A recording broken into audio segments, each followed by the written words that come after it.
meningkatkan civic. Assalamualaikum warahmatullahi wabarakatuh. 12 ya. Karena kan saya sudah tahu ya, itu 12 ya.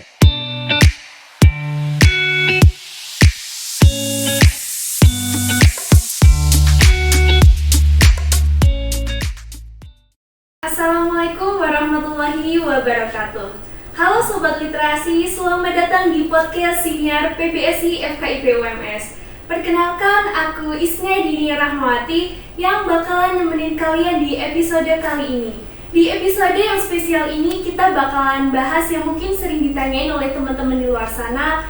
Gimana sih caranya ide yang ada di kepala bisa berubah jadi tulisan yang bisa tembus ke media?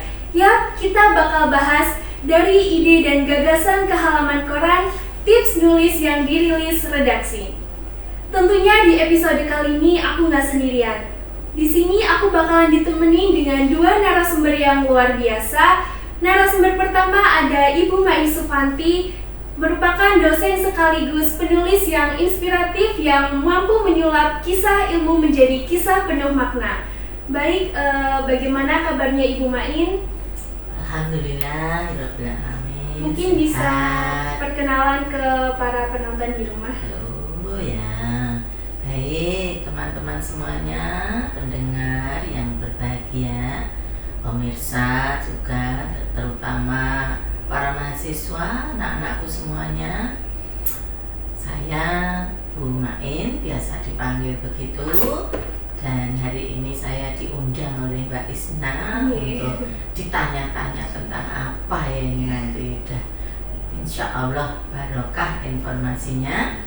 Nah, Bu Main biasa mengajar di Universitas Muhammadiyah Surakarta untuk S1 program studi pendidikan bahasa dan sastra Indonesia, S2 program studi Magister Pendidikan Bahasa Indonesia, dan S3 program studi Pendidikan Bahasa Indonesia program doktor. Itu aja ya Mbak Isna ya? Oke. Baik, kita lanjut ke narasumber kedua, yaitu ada Bapak Dipa Nugraha, seorang dosen sekaligus penulis yang gaya humornya selalu bisa bikin suasana cair. Selamat pagi Pak Dipa, bagaimana kabarnya? Selamat pagi Mbak Isna, alhamdulillah baik, terima kasih sudah undang saya di sini. Mungkin bisa perkenalan ke para penonton di rumah, Bapak. Hai guys, nama mohon maaf ya. Oke, nama saya Dipa Nugraha. Sebenarnya nama lengkap saya Dipa Nugraha Suyitno. Hanya saja karena dulu saya sering berkolaborasi dengan bapak saya yang bekerja di kampus lain, munculnya menjadi Suyitno dan Suyitno. Sejak saat itu kemudian saya memilih menggunakan nama pena Dipa Nugraha. Jadi itu membuat saya di dunia maya dikenal, atau dalam tulisan-tulisan saya membubuhkan nama Dipa Nugraha. Saya mengajar di Universitas Muhammadiyah Surakarta sudah relatif lama, tetapi masih kalah jauh lama bila dibandingkan dengan Bunda Main Sufanti ya. Ya itu perkenalan dari saya. 34 tahun. Iya. Artinya sudah tua.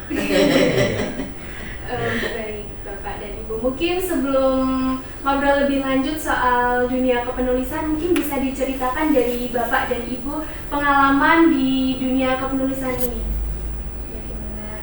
Pengalamannya Bapak dan Ibu ketika menulis atau selama menjadi penulis, mungkin bisa diceritakan ke para penonton di rumah. Ya, main dulu. Baik teman-teman semuanya, menulis memang merupakan keterampilan yang memang harus dilatih. Nah, untuk Bu Main menulis sudah dimulai sejak mahasiswa dulu, mengisi majalah kampus ya, mengisi majalah sekolah dulu ketika sekolah. Kemudian itu akan menjadi semakin subur ketika bekerja, karena pekerjaannya berkaitan juga dengan tulis menulis ya kan, dosen pendidikan bahasa Indonesia. Mestinya dalam pelajaran bahasa Indonesia kan ada pelajaran menulis. Nah, ini semakin subur ketika menjadi dosen waktu itu tahun 91. Tahun 91 sudah jadi dosen ya, ini berarti sudah sangat tua, pensiun gitu ya. Nah, itu sudah mulai menulis karena kewajiban juga dosen harus meneliti, dosen harus melakukan pengabdian masyarakat, dosen harus menulis bahan ajar, dosen juga harus mengumumkan atau mempublikasikan karya pekerjaan penelitiannya misalnya. Nah, disitulah mulai menulis. Jadi kayak menulis itu untuk kebutuhan ya. Jadi kalau menulis itu kita anggap sebagai suatu kebutuhan, maka ide itu insya Allah akan muncul. Nah, jadi pengalaman ketika terakhir ini Bu Main mendapat tugas mengisi kolom di Suara Merdeka sejak tahun 2014 harus sudah siap. Hari ini misalnya artikel saya terbit di Suara Merdeka untuk hari ini berjudul Merawat Literasi ya. Itu ketika hari ini itu terbit, maka sudah perlu berpikir tulisan berikutnya apa ya.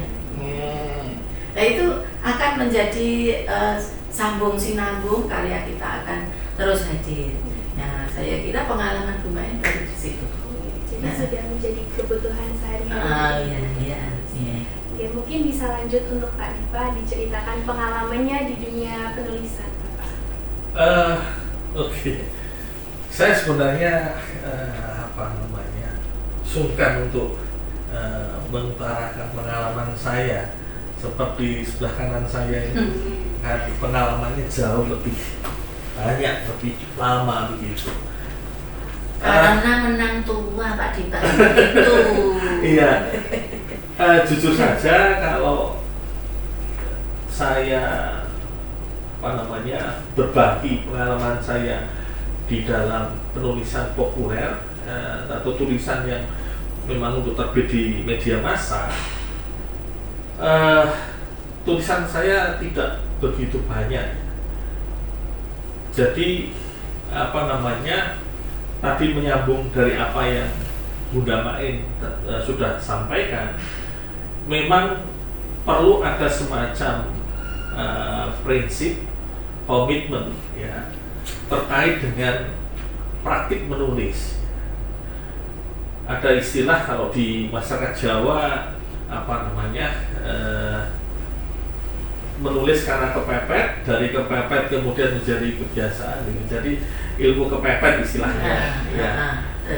Itu ya di Jawa seperti itu. Lain dari itu sebenarnya bagi mereka yang ini kan nanti konteksnya, kalau kepepet nanti ada kaitannya dengan pekerjaan, profesi, pengembangan karir dan seterusnya. Hanya saja perlu juga dipahami di dalam bidang lainnya ya, yang mungkin bukan bidang kependidikan ya, dosen atau guru, menulis seyogianya menjadi tadi kebutuhan. Perlu juga kita ketahui bersama, literasi di Indonesia ini memang kalau masalah bicara banyak orang bisa, tapi ketika kita bicara masalah menulis, itu yang masih jadi masalah ya. Nah, tadi saya sudah menyinggung masalah menulis media massa. Passion saya, gairah saya, fokus saya memang tidak begitu kuat apabila dibandingkan dengan Bunda Main. Memang beliau ini konsisten. Jadi kalau kita bicara masalah menulis di media massa, tidak hanya langgamnya berbeda dengan nanti yang saya sebut menulis akademik, tetapi juga di dalam kasus Bunda Main ini mirip seperti Gunawan Muhammad dengan catatan pinggirnya. Jadi kalau sudah ada rubrik atau kolom khusus di satu media massa, itu dibutuhkan konsistensi. Dan ketika konsistensi itu diperlukan, maka strateginya seperti yang sudah menjadi inherent di dalam Bunda Main. Sesudah ini nulis apa lagi ya? Otomatis kalau memang modusnya seperti itu, Bunda Main ini akan membuka telinga selebar-lebarnya, membuka mata selebar-lebarnya. Jadi isu-isu terbaru selalu beliau tangkap segera mungkin, kemudian diwujudkan di dalam tulisan. Nah ini sedikit berbeda dengan saya. Memang iya saya ada beberapa ya lumayan lah tulisan di media massa, meskipun tetap kalah jauh bila dibandingkan kalau orang Korea, kalah jauh dengan tulisan Bunda. Orang Korea gitu kan, kalah gitu lah. Nah kalau saya fokusnya memang lebih ke tulisan akademik ya. Jadi kalau di profil saya memang tapi sebenarnya ada kemiripan juga ya, kan terkait tadi diseminasi ilmu pengetahuan. Ini memang menjadi semacam tanda petik ya kewajiban dosen ya. Jadi bagian yang tidak bisa dipisahkan dari profesi pendidik ya, menyebarkan ilmu pengetahuan itu tidak hanya di ruang kelas tetapi juga melalui tulisan. Kalau misalkan pertanyaannya, kalau penulisnya Pak Iwan menulis buku, menulis artikel di jurnal seperti apa? Ya sebenarnya sama juga.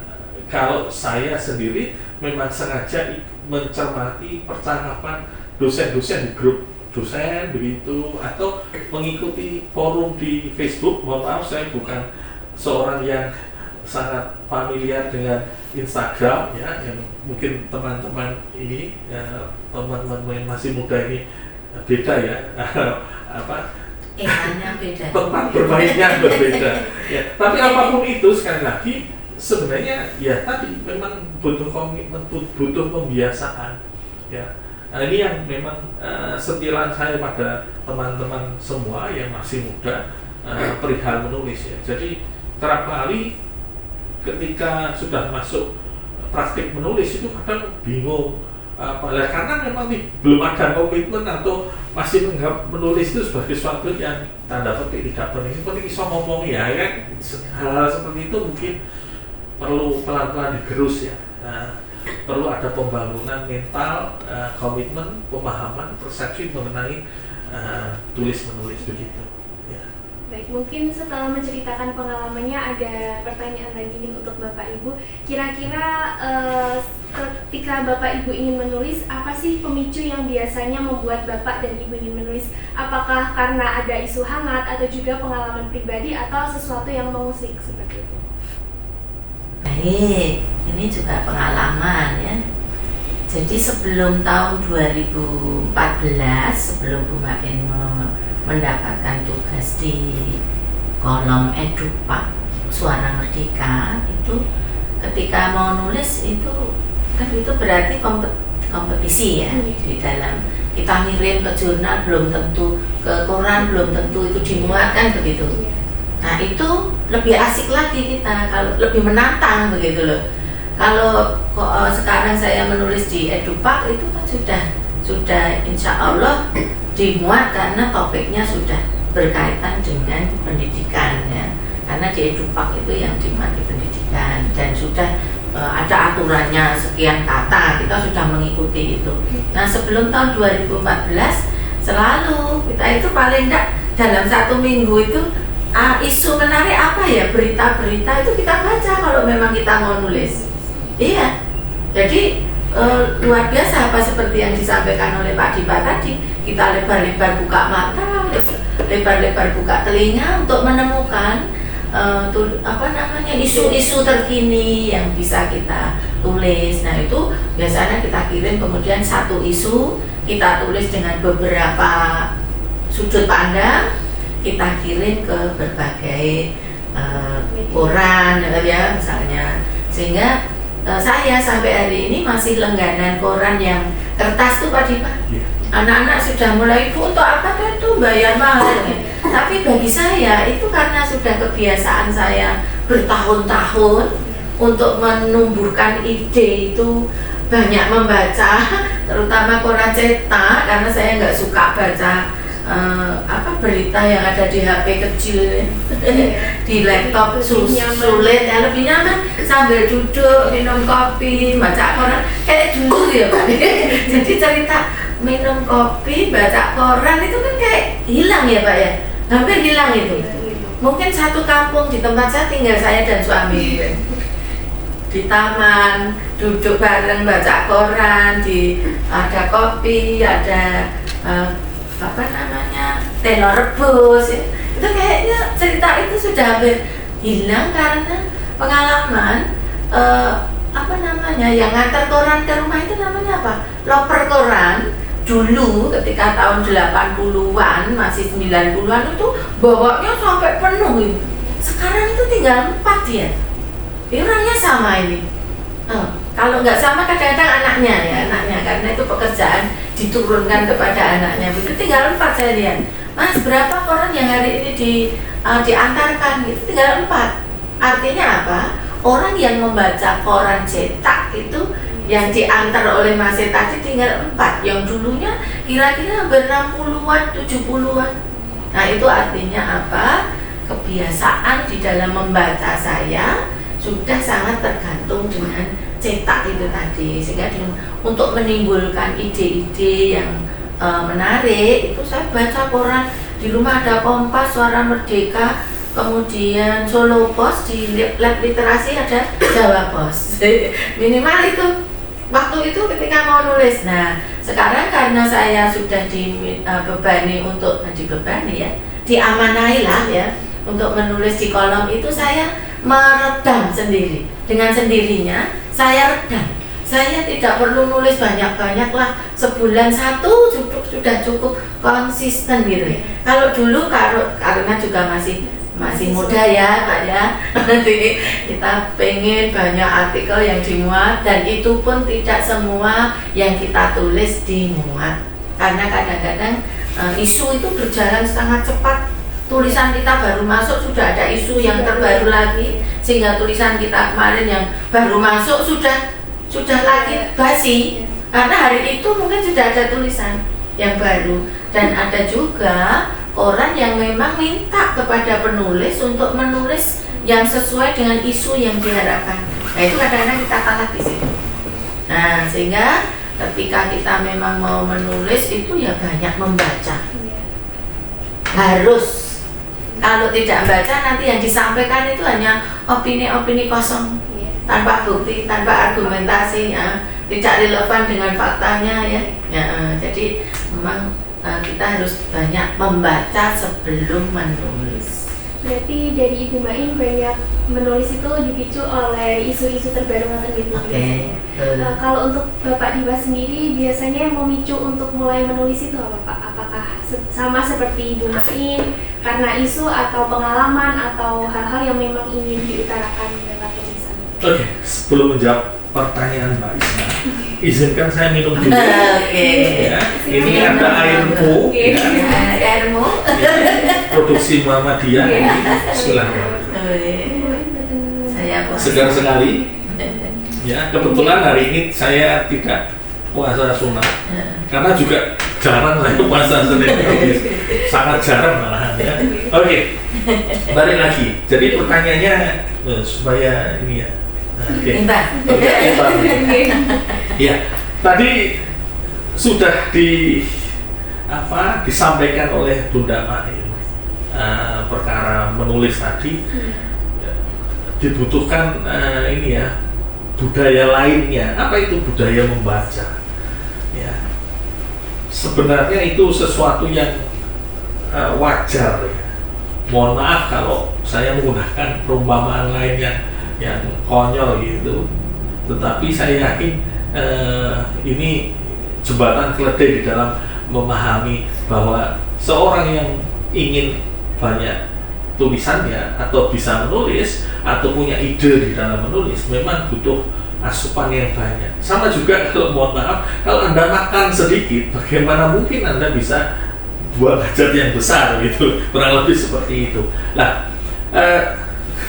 konyol ya anunya. Tapi memang seperti itu. Jadi muskil seseorang itu kemudian bisa menulis kalau tidak hanya tadi mode dirinya itu dalam posisi selalu siap menerima info terbaru tadi, buka mata, buka telinga, tapi juga banyak membaca.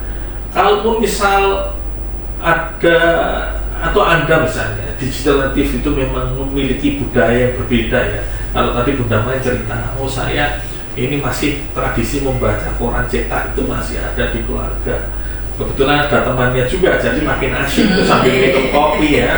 Begitu nanti kadang sambil putar lagunya Pindah Paruwinata atau apa gitu. freezer atau freezer ya, atau Big ya. Saya waktu remaja mengalami ya masa-masa seperti itu. Saya masih ingat karena almarhum bapak saya itu kebetulan juga seorang pembaca ya, yang tekun ya, yang rakus begitu, bisa kalau boleh menggunakan istilah rakus. Koran itu dulu ada langganan Kompas, kemudian dulu waktu kerusuhan itu plus langganan Solo Pos, karena waktu itu yang isu lokal di Solo kan juga termasuk ya gencar ya masalah itu. Kemudian juga saya masih ingat saya sering bersama almarhum bapak saya itu menikmati sarapan pagi di warung langganan kami, itu juga tersedia koran dan kami saling berbagi halaman. Jadi kalau misalkan bagian mana yang tidak dibaca dulu dan seterusnya. Lalu kalau misalkan Anda di dalam konteks yang berbeda, misalnya di keluarga Anda memang tidak berlangganan koran, atau mungkin Anda juga karena tidak ada tradisi itu di keluarga ya, kikuk menghadapi seperti tadi ya, membeli koran, membaca yang sifatnya tercetak tadi. Sebenarnya sekarang ini ada opsi lain ya, misalkan kalau kita sudah memahami bahwa untuk bisa menulis itu butuh banyak membaca ya, dunia maya itu dengan segala potensi yang tersedia itu bisa membuat Anda menjadi seorang yang literat ya. Jadi banyak bacaan yang tersedia. Misalkan saya beri contoh, Perpusnas itu ada Kastara, itu menyediakan banyak sekali media massa cetak yang sudah digitalkan.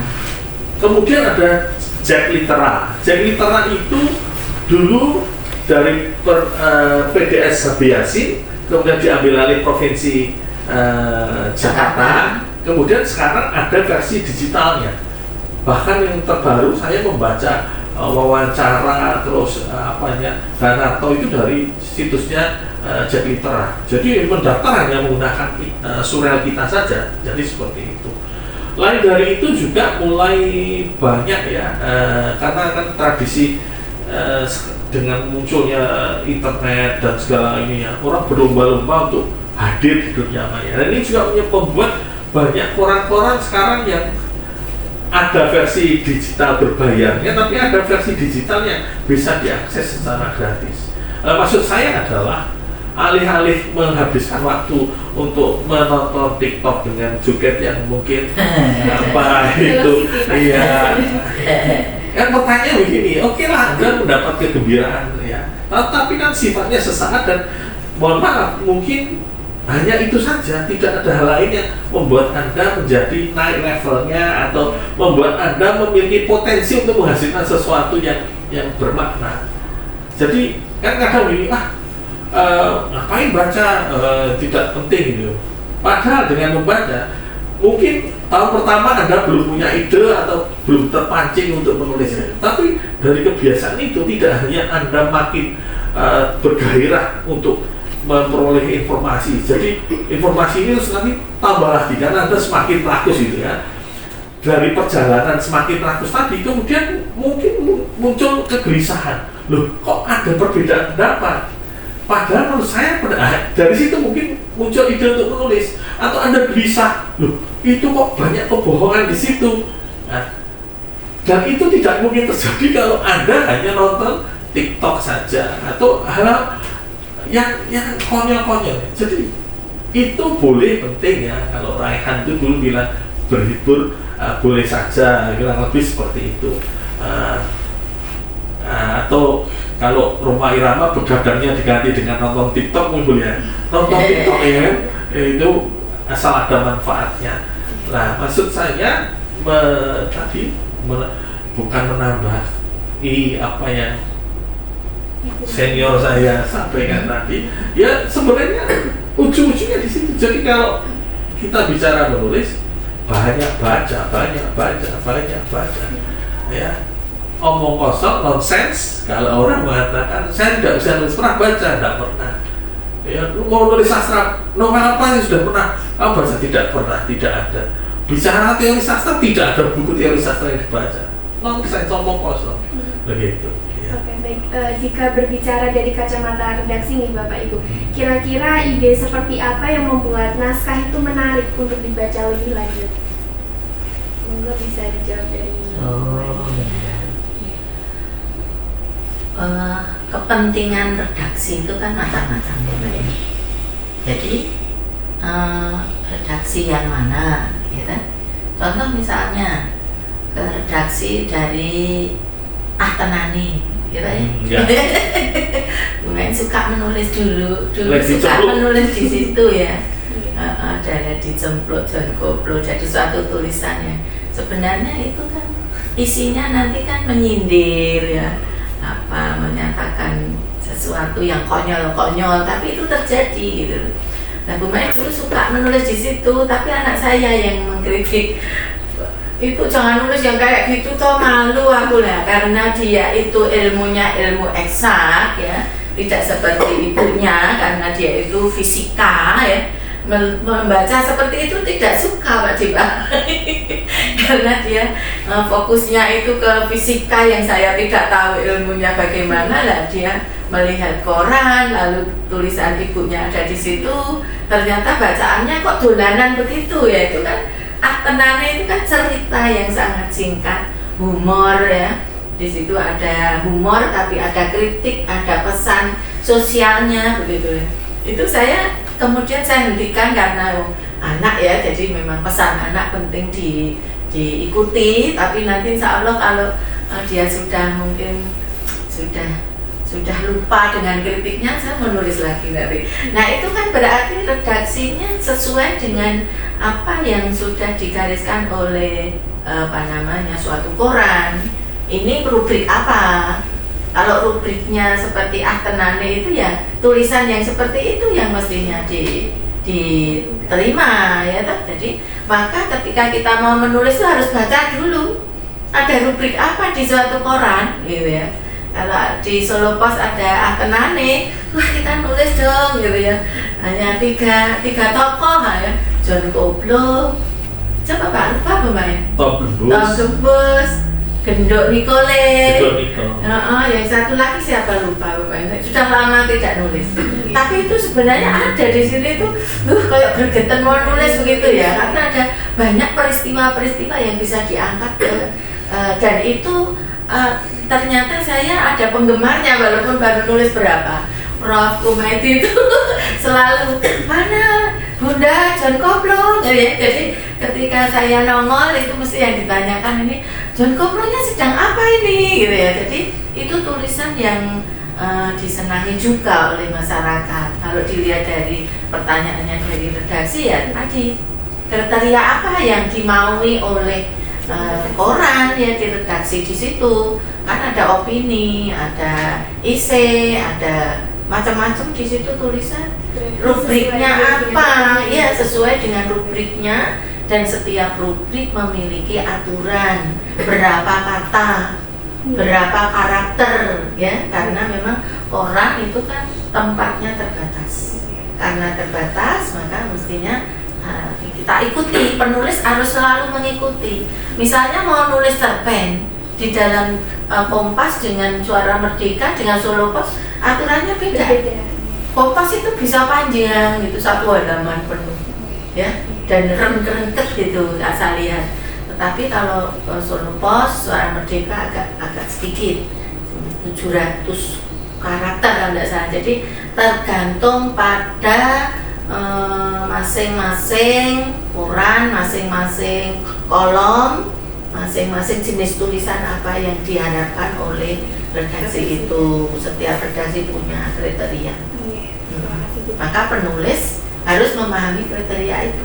Berarti para penulis yang ingin mungkin mengirimkan karyanya bisa melihat rubrik yang ada gitu. Betul, melihat contohnya, lihat aturannya.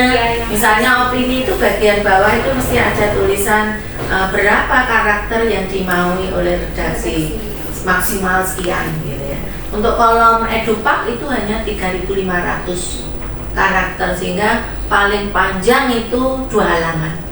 2 halaman nggak ada, kurang 1 paragraf mungkin ya 2 halaman. Kalau nanti 2 halaman penuh itu potongi. Nah kita juga sulit kalau redaksi memotongnya semaunya, Pak. Kadang itu begitu. Nah, ketika redaksi motongnya tidak baik, tulisan kita nanti tidak terbaca dengan baik. Maka sebaiknya sejak awal itu kita sudah tahu batasan tulisannya berapa panjang, topiknya apa, ya ruang lingkupnya apa. Itu kita ikuti semua di situ. Jadi sudah mengetahui kriterianya. Betul, ya. Sehingga kita memasukkannya itu sesuai dengan kriteria itu. Harapan untuk dimuat ada. Tapi kalau kita mau gue nulis, ya nggak akan dimuat. Untuk Bapak Dipa sendiri, kira-kira untuk para penulis di rumah yang ingin mulai menulis, Pak, tapi mereka mungkin bingung mulai dari mana, mungkin bisa diberikan tips awal atau sesuatu yang bisa dipakai ketika ingin menulis?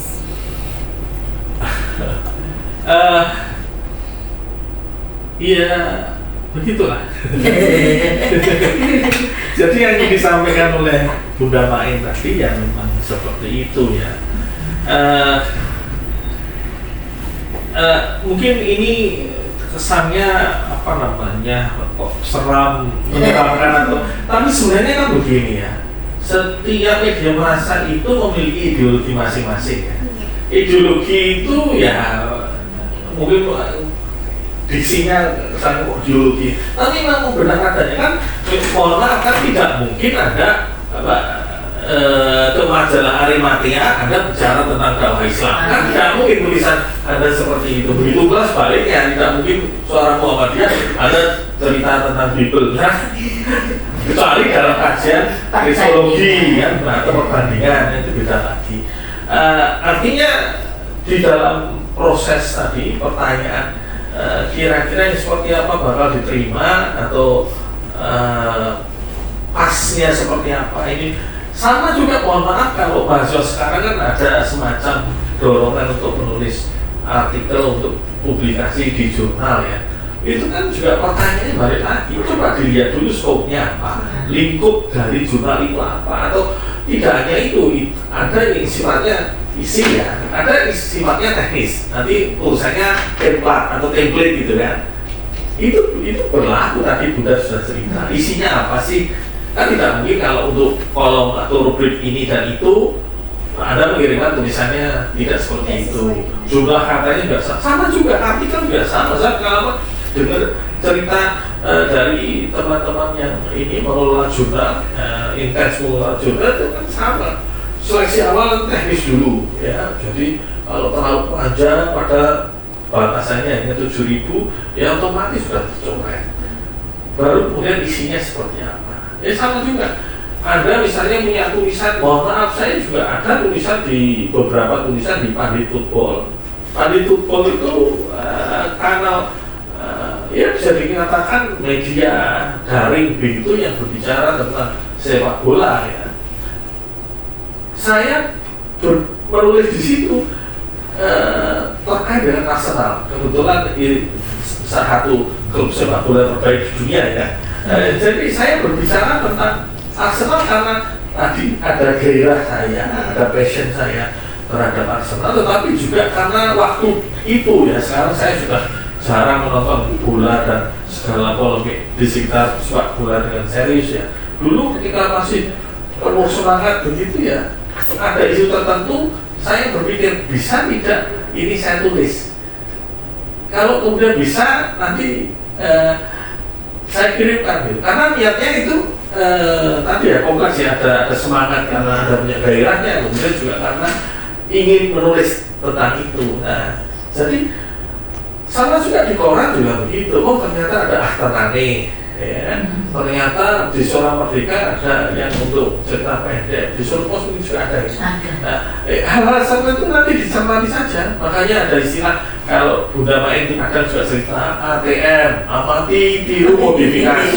Itu sebenarnya itu sebenarnya proses yang kompleks ya. Mungkin hanya istilahnya lucu atau mudah diingat, tetapi sebenarnya di dalam ATM tadi ada proses yang pelik ya, yang rumit. Jadi ketika kita mengamati itu benar-benar mengamati, tidak sekadar melihat, ya kan, kemudian tiru, tapi ujung-ujungnya modifikasi. Jadi tidak sekadar menjadi imitator atau seorang yang mengimitasi atau ego hanya ikut-ikutan saja, tetapi benar-benar tadi, oh sudah ada tulisan tentang Arsenal, oh belum ada. Kalau sudah ada yang kemarin tentang apa sih? Sama juga.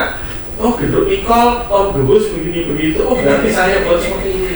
Atau ada tulisan-tulisan tertentu. Oh ternyata kalau Kompas itu kalau tulisan opini lebih suka tentang isu yang begini begitu. Kemudian ada rujukan teori atau konsep atau istilah dari buku-buku penulis barat misalkan, dia seperti itu. Jadi hal seperti itu gara-gara tadi proses mengamati tadi serius. Kalau mengamati tidak serius ya tidak bisa, ya kan? Jadi tadi ada asupannya membaca banyak mungkin sehingga ada potensi untuk kita bisa memproduksi, ya kan? Atau mengeluarkan sesuatu tadi. Kemudian proses mengamati tadi di dalam, oh kalau koran Kompas ini cenderung begini begitu, koran Republika cenderung begini begitu dan seterusnya dan seterusnya. Gitu. Hampir mirip dengan Ibu Maen ya, harus sesuai dengan kriteria dari di mana bumi dipijak, di situ langit dijunjung. When in Rome, do as Romans. Gitu. Baik, terima kasih. Iya, kan tidak mungkin Anda mengirimkan tulisan terus berharap yang punya tempat itu menerima dan menerbitkan tulisan kita kalau kita semua gua, gitu, iya kan? Benar tidak? Iya kan benar. Ini harus lagi nih ya, ayo produksi Mama dia. Ya. Bismillahirrahmanirrahim. Mungkin ngomong-ngomong soal penulisan nih Bapak Ibu, kira-kira Bapak dan Ibu ada ritual atau kebiasaan khusus ketika ingin mulai menulis atau tidak? Mungkin harus berada di tempat yang tenang atau harus ada isu hangat atau lainnya? Mungkin bisa dijawab dari Ibunya Mbak Ibu terlebih dahulu. Ya, ritual. Mungkin kebiasaan khusus. Oh iya ya, baik ya. Yeah. Jadi memang belajar atau apapun kegiatan itu menurut saya bisa hasilnya akan semakin baik jika ada sesuatu yang terulang. Jadi belajar itu kan mengulang gitu ya. Nah, saya termasuk orang yang karena minta maaf saya diberi barokah sama Allah, memiliki fisik yang kurang kuat, sehingga kalau saya lembur-lembur itu tidak bisa, maka saya gunakan waktu pagi hari. Padahal pagi hari itu kan waktu yang kadang-kadang kita harus segera pergi juga ya Pak. Nah itu sangat terbatas waktu saya berarti.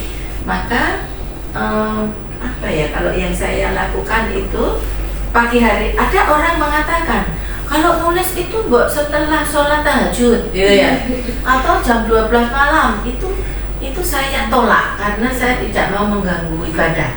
Sudah saya coba, misalnya kita bangun jam 3, kemudian sholat 11 rakaat ya, masih ada waktu menunggu subuh. Itu saya coba, memang benar.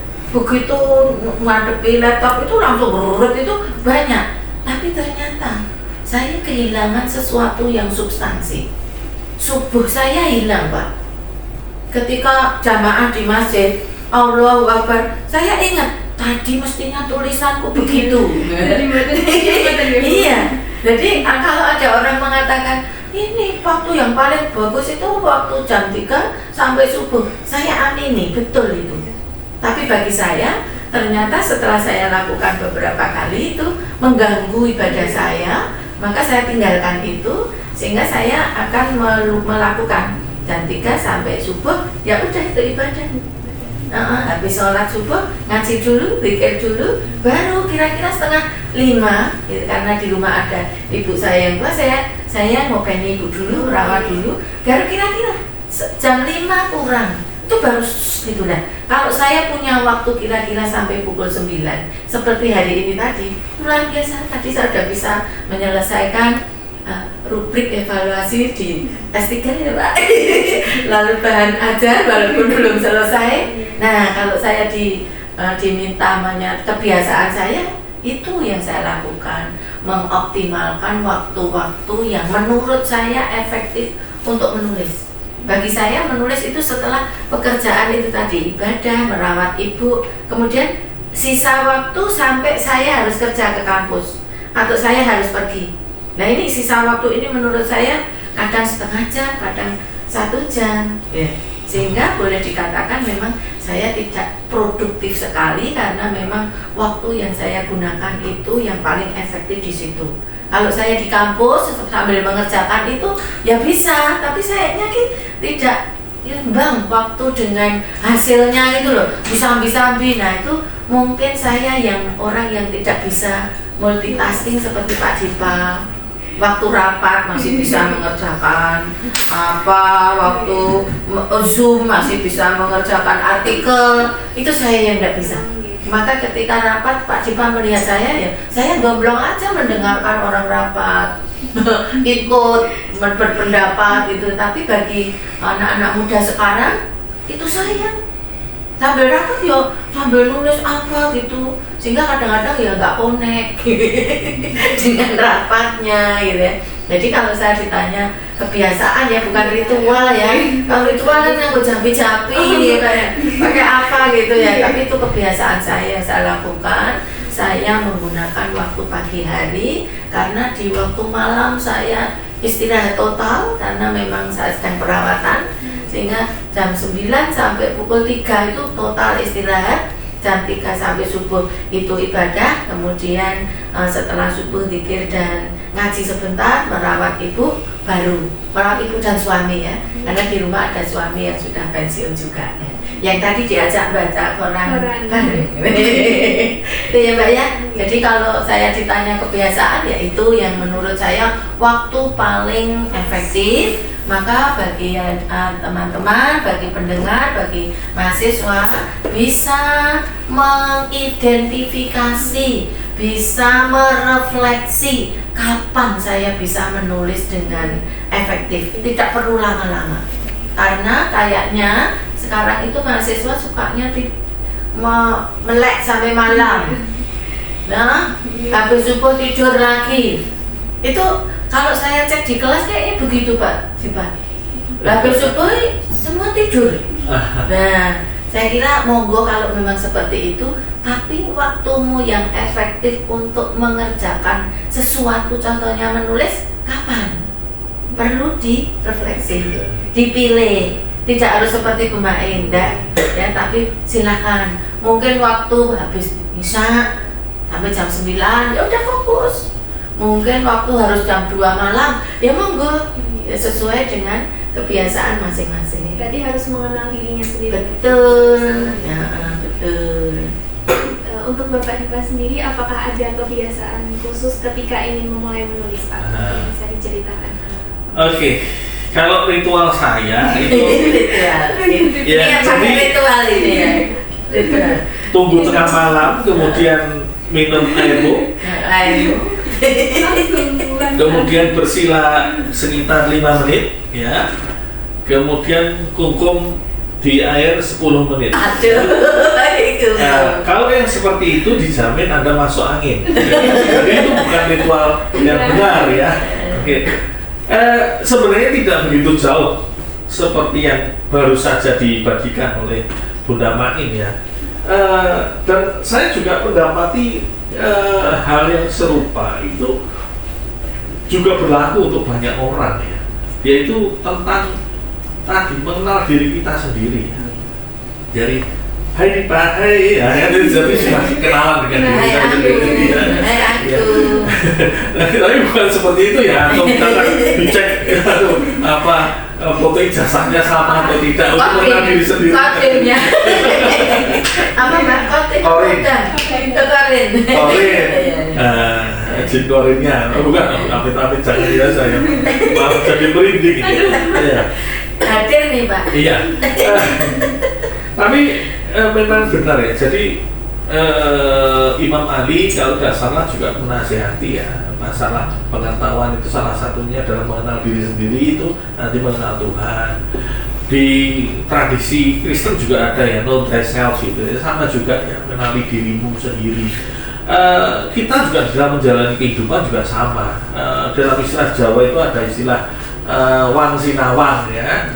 Wang sinawang itu artinya bukan bermain sarangnya laba-laba itu ya, itu sawang. Sinawang. Ya.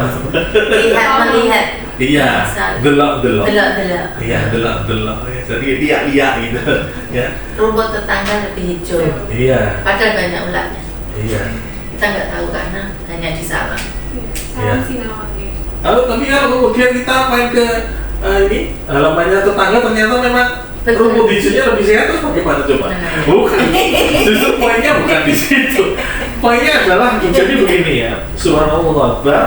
Jadi setiap orang itu berbeda-beda, ya. Tiap orang juga mempunyai jam biologis yang berbeda, ya. Ada istilahnya biorhythm. Dan setiap orang juga memiliki situasi tubuh yang berbeda-beda. Ada yang diuji dengan tubuhnya pelor ya, pel molor itu. Ada juga yang mungkin ada sakit tertentu ya. Sama misalnya saya juga hyperhidrosis. Kalau misalkan situasi ruangannya terlalu gerah, saya menulis juga terganggu ya. Makanya kalau di ruang ketik saya itu ada kipas angin yang mengarah ke wajah saya. Tapi repotnya kalau sudah udara dingin saya jadi masuk angin. Jadi artinya situasinya berbeda-beda. Terkait juga tadi masalah bola alam ya. Saya tidak tahu misalkan dari teman-teman yang menyimak siniar ini, misalkan mohon maaf Anda memang harus membantu orang tua untuk bekerja. Misalkan menjual gorengan misalkan, atau apalah buka warung baru tutupnya nanti sekitar setengah 10 jam 10. Kan menjadi tidak pas kalau kemudian Anda mendapati teman Anda bisa mengerjakan tugas kuliah, membaca dan sebagainya itu pada isya. Terus kemudian Anda menakar dengan cara yang sama padahal situasinya berbeda.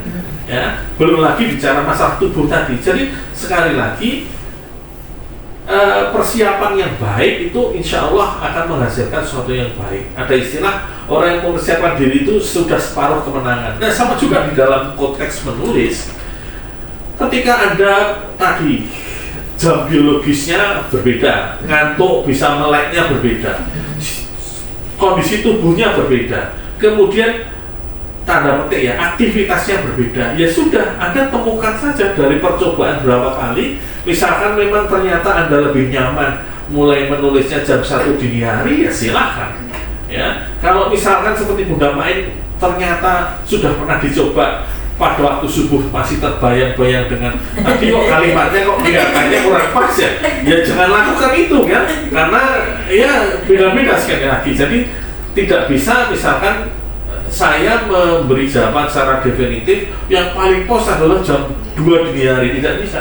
Bisa jadi Anda seorang yang, jadi makanya dalam bahasa Inggris ada istilah orang seperti yang buru hantu, jadi kuat begadang, jam produktifnya waktu malam. Beda-beda. Bisa jadi Anda luar biasa pada saat pada subuh.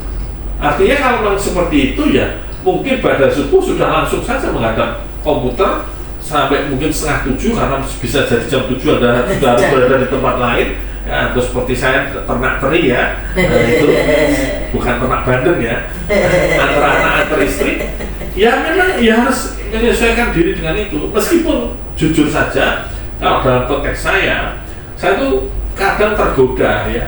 Misalkan saya sudah berusaha atau sudah mendapati bahwa saya itu paling pas kalau mengerjakan tulisan misalkan sekitar jam 11, jam 1 dini hari, itu nanti kadang sudah menulis pun, namanya orang menulis ya, tetap ada godaan jam 8 pagi tiba-tiba ini tadi malam ada yang, nah itu ya artinya tetap kalau ada istilah Jawa itu saya lupa ya. Jadi ya kita tetapkan aturan atas diri kita, tetapi jangan terlalu keras pada diri kita, itu penting. Empan papan. Oh begitu deh. Iya.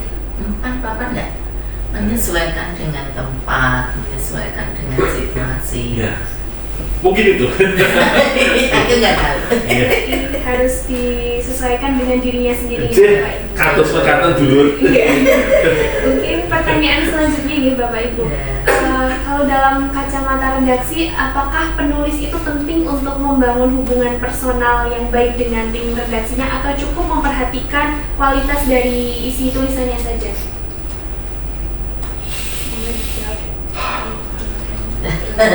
Apa ya? Karena saya nggak pernah menghubungi redaksi ketika menulis. Menulis. Ya, saya nggak pernah menghubungi redaksi. Pak, saya udah nulis ini. Kecuali yang ini, yang edupak diminta. Kalau edupak itu memang kan diminta. Untuk hari Senin itu paling enggak Jumat itu sudah diingatkan. Bunda, ini tulisan sudah harus paling enggak Bunda tulisannya tanda tanya gitu ya. Jadi itu untuk Senin, itu Jumat sudah diingatkan, Sabtu kita ngirim. Nah, tapi kalau yang tulisan-tulisan kompetitif yang saya sering nulis tahun sebelum misi ini ya, sebenarnya harusnya baiknya itu walaupun sudah punya kolom rutin, tapi sebaiknya nulis yang lain gitu loh ya. Tapi itu tidak saya lakukan karena apa? Saya selalu mengendalikan diriku untuk mengerjakan hal-hal yang membuat saya capek, membuat itu. Jadi saya kerja itu passing grade aja gitu Pak. Mbak Biba. Kerja itu passing grade aja, sesuai dengan nggak ngayah karena saya memang posisi sedang perawatan dan sebagainya, dan itu sejak dulu ya. Jadi minta maaf kalau memang tidak terlalu produktif ya. Tapi sebenarnya baik juga kalau kita mengenal kepada redaksi ya. Ada redaksi yang memang biasanya emailnya kan bukan email individu ya emailnya. Ya tapi kita kan komunikasi dengan email. Hanya secara pribadi saya tidak selalu, walaupun saya kenal orangnya, walaupun saya itu teman saya itu kita masukin aja. Tapi ketika biasanya kalau justru redaksinya yang kenal dengan kita justru bisa konfirmasi, bisa bertanya, atau malah kadang menyarankan, Bunda ini sudut pandangnya mau diubah dari segi ini gitu, pernah juga begitu. Nah, tapi tidak kenal pun kalau tulisan kita itu bagus dan mungkin akan dimuat tapi perlu ada perubahan, bisa juga mereka menghubungi kita. Jadi tergantung tulisan kita. Tapi kalau saya ditanya, apakah perlu menghubungi redaksi? Ya menurut saya menghubunginya ya melalui sarana yang mereka sediakan. Kalau misalnya sekarang online ya banyak sekali mahasiswa saya arahkan untuk menulis esai online, dan permintaan untuk menulis esai online sudah mulai ada. Tapi sekali lagi saya mengendalikan diri, tapi insya Allah ntar lagi saya akan menulis karena UMS punya banyak juga media online yang itu perlu kita isi. Karena yang isi sedang sedikit. Nah, biasanya pemain akan melihatnya seperti itu, ada permintaan, ada. Nah ini media online pun sudah mulai harus kita lirik, kita gunakan untuk media untuk mengeksplorasi apa yang kita pikir, dan insya Allah itu bermanfaat buat masyarakat. Saya kira itu linknya ya. Jadi kita bisa menyampaikan pesan-pesan, bisa menyampaikan ide, bisa menyampaikan data-data ya, kepada masyarakat yang itu tidak bisa kita lakukan kalau kita tidak menulis. Ya, saya kayak Bu Maid punya tugas mengisi pengajian di kelurahan setiap bulan misalnya, itu kan tidak bisa menyampaikan ide-ide yang umum ya, yang bisa ditangkap oleh semua masyarakat. Di pengajian ya mungkin akan kita sampaikan yang umum sedikit, tapi nanti kemudian kita kaji dari segi agama, karena isinya kan pengajian, ngaji Al-Quran, ngaji hadis, nah gitu ya. Kira gitu Mbak Isna. Untuk Mbak Dina sendiri, apakah dari kacamata redaksi, apakah harus memiliki hubungan personal yang baik dengan tim redaksinya Pak, atau kita hanya fokus ke kualitas tulisan kita saja Pak? Sebentar. Jawaban untuk pertanyaan Mbak Isna itu tergantung. Kalau redakturnya tidak memakai kacamata, berarti tidak bisa dijawab. Oh, bukan itu ya? Maksudnya perspektifnya ya, oke. Jadi begini, jawabannya tidak bisa dengan mudah dijawab tidak atau iya. Ya, karena mohon maaf kalau saya kan, dan saya sastra ya. Kalau pemirsa semua ini suka membaca ini buku-buku lama itu, Anda akan mendapati, kita akan bisa mendapati bahwa beberapa sastrawan itu aktif menulis surat korespondensi dengan Habib Yasin misalnya, karena Habib Yasin waktu itu menjadi istilahnya redakturnya beberapa majalah sastra. Dari situ kemudian sebenarnya interaksi yang terbangun ya dengan redaksi tadi itu tidak sekadar masalah wah nanti ada pengutamaan atau ada pengistimewaan saja, tetapi dari situ juga mungkin ada hal-hal tertentu yang bisa kita peroleh ya. Jadi misalkan nanti di dalam percakapan tadi, baik melalui surel atau percakapan WhatsApp misalkan, itu nanti mungkin saja, Mbok kamu nulis tentang ini saja, kamu sudah 2 kali ngirim naskah kok tentang itu, padahal tentang itu tuh sudah terlalu banyak. Jadi hal-hal seperti itu. Begitu pula dengan itu kalau yang media massa, sastra, bahkan tulisan akademik juga sama. Ketika kita menyodorkan naskah kita, artikel begitu, ya satu jurnal, memang sebuah keuntungan ketika kita mengenal chief editornya, ya, karena dari sekian ratus ya, seringkali kalau jurnalnya bagus bisa ratusan naskah yang masuk, ada kemungkinan ya tadi ketika kita bertegur sapa dan punya hubungan baik, sekali lagi proses pengulasan, pereviewan, penelaahan oleh mitra bestari tetap berlangsung, tetapi peletakan naskah kita di dalam antrian itu mungkin akan sedikit berbeda ya. Apalagi kalau misalkan oke lah, anggap saja tidak ada pengistimewaan masalah antrian ya. Tetapi ketika isunya adalah sesuatu yang belum digarap banyak orang, kan tidak mungkin editor itu dari semua naskah yang masuk tahu di dalam artikel itu bunyinya apa. Tapi kalau kita betul bersama, Pak Bro, atau misalkan Bapak atau Ibu, ini loh artikel saya belum pernah ada yang seperti ini. Wah, apa ini? Wah, mau kaji karya sastra tulisan Eka Kurniawan tetapi dengan pendekatan fisika kuantum misalnya. Mungkin seperti itu kan, mungkin terdengar konyol ya, tetapi maksud saya hal-hal seperti itu ya, maka oleh sebab itu jawabannya bisa ya, bisa tidak. Itu juga sekali lagi berlaku di sastra, di media massa, di jurnal-jurnal ilmiah. Itu jadi jawaban saya seperti itu. Terima kasih Pak Dipa dan Bu Main. Mungkin sebelum kita tutup podcast hari ini, mungkin kepada Bu Main dan Pak Dipa bisa memberikan pesan untuk para pemirsa di rumah yang ingin mulai menulis. Mungkin bisa dimulai dari Bu Main. Jadi saya sangat terkesan dengan tulisan saya tahun 97. Itu 97 ya, saya masih muda, kayak sedikit. 97 itu Taufik Ismail menulis tentang perbandingan pembelajaran sastra di 13 negara zaman dahulu, zaman Belanda, zaman Indonesia sebelum merdeka dan pra kemerdekaan. Itu dimuat di Republika sampai berminggu-minggu. Nah, tapi sebelum dimuat itu ada tulisan. Di akhir sesi nanti akan diadakan sayembara penulisan atau penulisan yang menanggapi tulisan itu. Nah, itu saya tertarik sekali sehingga saya nulis. Dan ternyata dari pemikiran setiap hari kan saya baca, oh hari ini di negara Malaysia, hari ini Jerman, hari ini sampai sekian hari. Nah, kemudian terakhir di akhir sesi koran itu memberi kesempatan kepada halayak ramai untuk menulis. Saya menulis sejak awal sudah saya tulis. Nah, dari berhari-hari kan kita nunggu. Ini sampai kapan kita? Nah, begitu belum selesai, saya sudah masuk ke tulisan.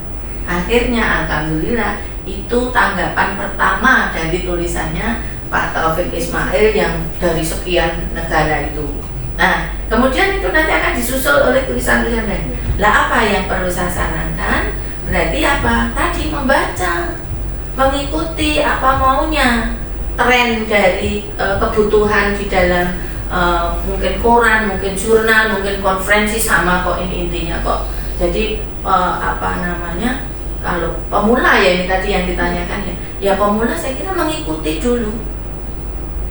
Saya sampaikan bahwa di UMS ada media online, EduTrend, EduTalent, EduKreatif. Ini membutuhkan banyak tulisan, halo bro, mahasiswa bahasa Indonesia, kok bahasa Indonesia ya, program studi pendidikan bahasa dan sastra Indonesia khususnya, ayo nulis minimal di 3 media kita ini, EduTalent, EduKreatif, ada 3 tadi, EduKreatif, EduTalent, EduTrend. Nah, silakan baca dulu aturannya apa ketika kita mau nulis, karena masing-masing ini ada aturan. Nah, selain yang ada di UMS ini, banyak media online yang bisa mewadahi ide-ide kamu, tulisan-tulisan kamu yang berangkat dari isu-isu terkini. Namanya isu mesti terkini ya. Kenapa harus tak tambah terkini ya? Aktual ya. Silakan ayo. Menulis adalah menulis. Ya Pak Dika. Ya itu aja ya. Menulis adalah menulis. Jika pengen menulis kok nggak pernah nulis, ya nggak pernah jadi tulisan. Jadi mulai gitu ya, Mbak? gitu. Mulai menulis. Nah, gitu. Ya, terima Ya. kasih. Untuk Bapak Dipa mungkin ada pesan yang disampaikan kepada teman-teman di rumah yang ingin mulai menulis. Aduh, pesannya apa ya? Mungkin belajar mengetik ya, karena sekarang kalau menulis harus ngetik ya. Bukan ya. Iya kan, menulis lu tidak, Anda tidak sedang menulis, Anda sedang mengetik. Oh iya. Mengetik berarti ya. Bukan itu. Saya konsisten ya, dari awal sampai akhir tadi saya konsisten bahwa tidak mungkin Anda menulis omong kosong. Anda punya cita-cita menulis kalau Anda malas membaca, tidak pernah membaca. Dan ini sudah saya keluarkan, saya semprotkan ya, kalau boleh menggunakan istilahku, bicara dengan semangat itu, nyemprot itu tadi, membaca. Omong kosong sekali lagi kalau Anda bicara, wah saya akan, bahkan mohon maaf ya, bahkan untuk menulis artikel itu yang mohon maaf ya, saya ini realita tidak hanya ya, saya di kampus-kampus lain juga mendapati mahasiswa seperti itu ya. Jadi yang dibaca itu hanya artikel lain, nanti comot kutipannya dari artikel lain ya, karena dengan semangat ATM yang tidak pas ya.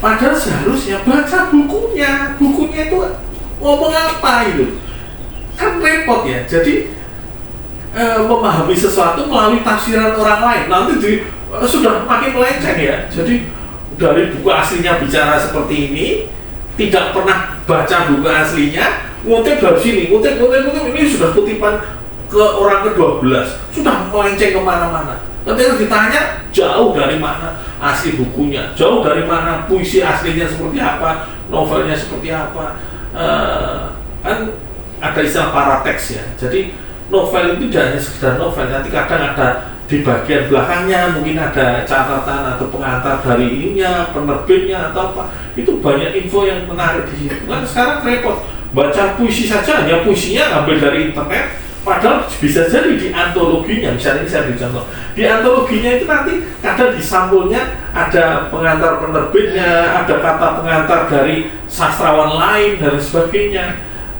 Di bagian belakang nanti ada biodata ininya, penyairnya. Itu hal-hal yang seperti itu karena baca langsung dari aslinya. Nah, itu penting ya. Jadi membaca ya.